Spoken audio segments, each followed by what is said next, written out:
Now, last night we told you how researchers have found a shortage of people from working class backgrounds in the arts.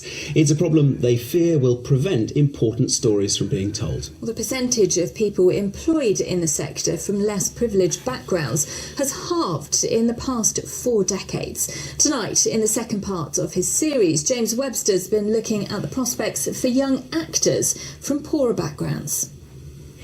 Same character, different types.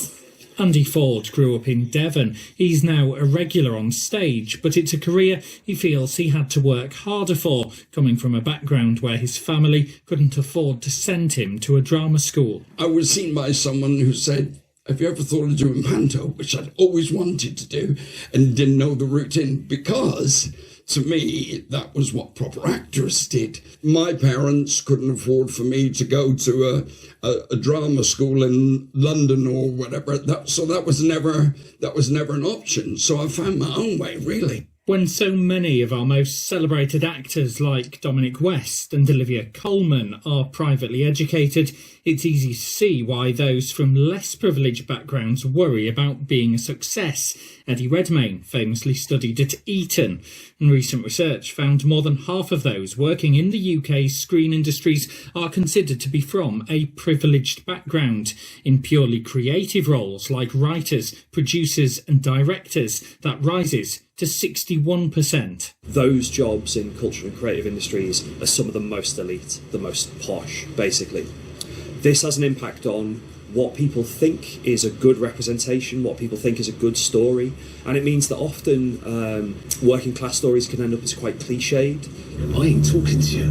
Do you understand? The actor Joe Sims, known for his role in Broadchurch, has started his own production company aiming to open doors for young people. I'm keen to show other working class kids that there is a route in, to be aspirational and not just to take no for an answer. If there's something burning deep inside you and you want to do something, then absolutely go for it and reach out, ask for help, because those answers are out there. But unfortunately, in certain areas of the UK, talent's everywhere, but opportunity is not. I belong neither here nor there.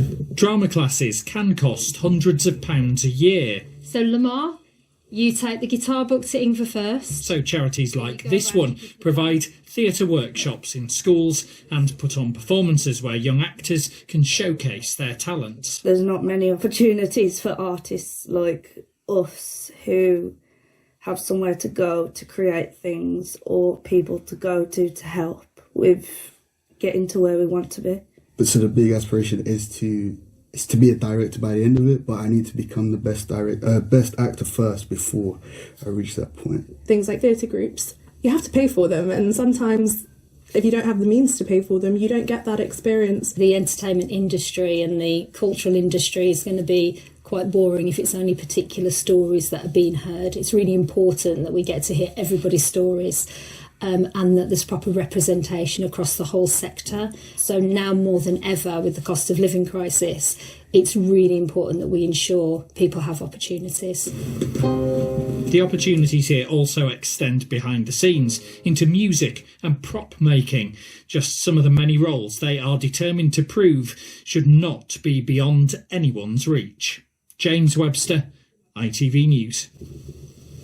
Oh, it's such an important issue, that, isn't it? It is. Seeing Andy Ford at the beginning of that report reminded me that we saw him in Panto once, and I remember my children laughing so much. He's such a funny man, laughing so much. And I turned to my son Herbie, and he was looking at me, and he was going, "Dad, I can't breathe. I'm laughing so much, I can't breathe." Lovely. Yeah, He's a proper legend of Panto, isn't he? Those experiences in the theatre are brilliant as well, aren't they? Yeah.